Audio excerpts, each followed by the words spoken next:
नमस्कार। शब्दकोश के जन सरोकार में आपका स्वागत है। मैं मोहनलाल मोदी आज बात करूंगा उज्जैन पुलिस, उज्जैन आरटीओ और वहाँ के ई रिक्शा संचालकों की। अभी कुछ दिनों से उज्जैन की पुलिस ई रिक्शा चालकों में एकदम आतंक बरपा रही है। जैसे इनको ई रिक्शा दिखाई देता है पकड़ के उसे थाने में खड़ा कर लेते हैं। उज्जैन के अनेक थानों में ई रिक्शा जमा हो गए हैं, एक प्रकार से ढेर लग गया है उनका। नतीजा ये है कि कई ई रिक्शा चलाने वाले आज संकट में हैं, घर पे खाना नहीं बन रहा है और बन रहा है तो कहीं से पैसे उधार मांगकर ये अपना घर चला रहे हैं। यानी ऑटो चालक अब आर्थिक संकट में आ गए हैं। कारण क्या बताया जाता है कि ऑटो रिक्शा बगैर किसी पावती के तथाकथित जब्ती के तहत पुलिस ये कह रही है कि कागजात लाओ, आरटीओ ने जो पास किया है वो कागज लाओ, रजिस्ट्रेशन का फिटनेस देखी होगी वो लाओ, बीमा किया वो लाओ। जब ऑटो संचालकों से बात की तो वो बोलते हैं कि हमारे पास कोई कागज है ही नहीं है, क्योंकि हमें शोरूम संचालक ने दिए ही नहीं। शोरूम संचालक के सेल्समैन से बात हुई, प्रबंधक महोदय तो लाइन पे आए ही नहीं। मोहित नाम का संचालक है और शायद यात्री नाम है इस शोरूम का। वो कहता है कि जब हम ऑटो बेचते हैं, ई रिक्शा बेचते हैं, तो हम पूरी फॉर्मेलिटी ऑनलाइन कर देते हैं आरटीओ विभाग की, लेकिन कई बार सर्वर डाउन होता है तो वो कार्रवाई नहीं हो पाती।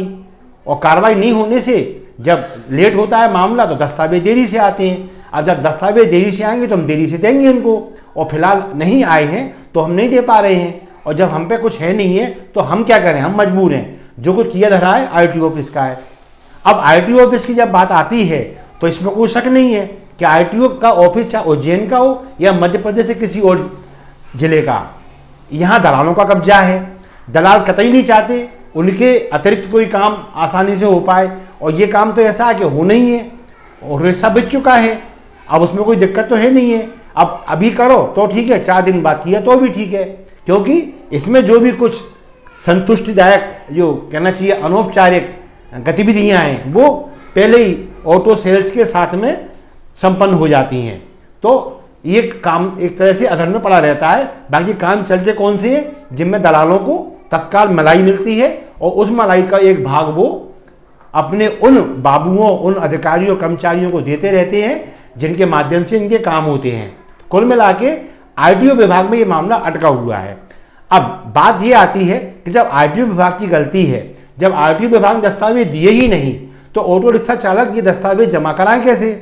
जब ऑटो संचालकों से पूछा गया कि भाई आखिर आप पे कागजात क्यों नहीं है, तो वो कहता है शोरूम संचालक ने नहीं दिए।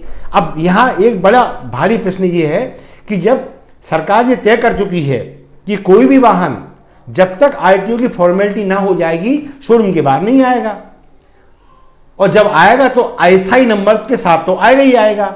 अस्थायी नंबर भी आपने नहीं दिया, स्थायी नंबर बहुत दूर की कौड़ी है, बीमा फिटनेस आपने क्लियर कराई नहीं। बस संचालक को, शोरूम के को ये था गाड़ी बिक जाए जल्दी से मेरी, भाड़े में जाए ऑटो चालक और चूल्हे में जाए ऑटो का मालिक। तो उसने अपना काम कर दिया और गाड़ी सौंप दी। और अब जब भी उसके पास चालक आते हैं तो भाई एक ही गाना उसे गा देता है कि आरटीओ से आया ही नहीं है। तो भाई आरटीओ से आया नहीं और पुलिस ने गाड़ी पकड़ ली, तो पुलिस और आरटीओ जी देखा जाए वैधानिक और से मौलिक दृष्टि से तो ये दोनों विभाग अलग है ही नहीं है। तो कम से कम आरटीओ और पुलिस के बीच में ये अंडरस्टैंडिंग होनी चाहिए कि भाई दस्तावेज हमने नहीं दिए हैं तो ये चालकों को या इनको जो मालिक हैं ई रिक्शा के, इनको परेशान क्यों किया जा रहा है। ये निम्न वर्गीय जो वर्ग है ये वैसे ही एक एक दाने के लिए मोहताज रहता है यदि काम ना करे तो। और आज स्थिति ये है कि ऑटो साथ में खड़े हुए हैं, सैकड़ों की संख्या में खड़े हुए हैं। ये लोग अब यूनियन बनाने विचार कर रहे हैं। हो सकता है इनमें से कोई लोग कोर्ट चले जाए यूनियन बना के कि आखिर ये षड्यंत्र क्या है संचालकों, जो शोरूम संचालक है और आरटीओ के बीच का, कि गलतियां इनकी हैं। भाई जब आपको लगता था कि दस्तावेज नहीं मिल रहे हैं तो संचालक जो शोरूम का है उसको क्लियर बोलना था गाड़ी नहीं बिकेगी, और यही विधान होता है। उसने गाड़ी बेच कैसे दी, और गाड़ी बेच दी सांत्वना के साथ कि 2 दिन में कागजात आ जाएंगे। ऑटो चालक बातों में आ गया, वो ऑटो चला रहा है आज। अब 2 दिन में नहीं आए, 2 महीने में नहीं आए, 6 महीने में नहीं आए तो ऑटो के घर में रखेगा वो, उसकी ईएमआई बराबर आ रही है, ब्याज चल रहा है, तो क्या वो ऑटो को झांकी लगा के घर में रख ले और चलाए तो पुलिस पकड़ लेती है? आखिर पुलिस और आरटीओ इस बीच की जो कहना चाहिए रहस्यमयी गुत्थी है, इसको सुलझाना मेरे ख्याल से तो जो एसपी साहिबान है उज्जैन के, उनका काम है। वे चाहें तो जो सूबेदार हैं उनसे पूरी जानकारी लेकर और जो आरटीओ है उनको बुलाकर इस गुत्थी को 2 मिनट में सुलझा सकते हैं वो, कि अभी दस्तावेज जारी कीजिए, और फिर तो गलती आती है भविष्य में तो फिर तो कार्रवाई करें वो। फिलहाल गलती उस शोरूम संचालक की, जिसका नाम सा यात्री बताया जाता है, और आरटीओ के बीच की है। आरटीओ से दस्तावेज नहीं आ रहे हैं और ऑटो संचालक सिर्फ अपने ऑटो बिक्री में उसका मन लगा हुआ है, उसको कोई मतलब नहीं है किसी के बुरे भले से।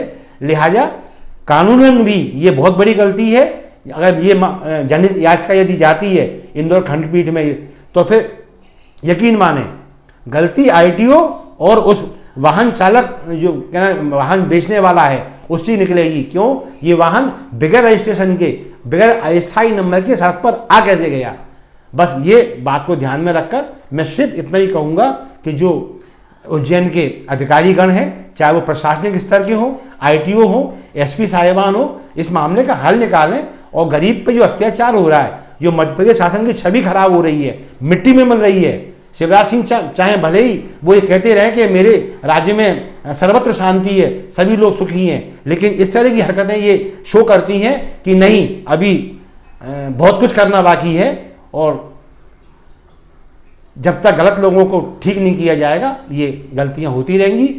ये गलती ना हो, और हो गई हैं तो उनको सुधारा जाए। बस इसी कामना के साथ मैं मोहनलाल मोदी आज जन सरोकार को यहीं खत्म करता हूं, फिर किसी मुद्दे के साथ, और यदि ये मुद्दा ना सुलझा तो फिर इसी मुद्दे के साथ आपके सामने आऊंगा। तब तक आज्ञा दीजिए। नमस्कार, जय हिंद।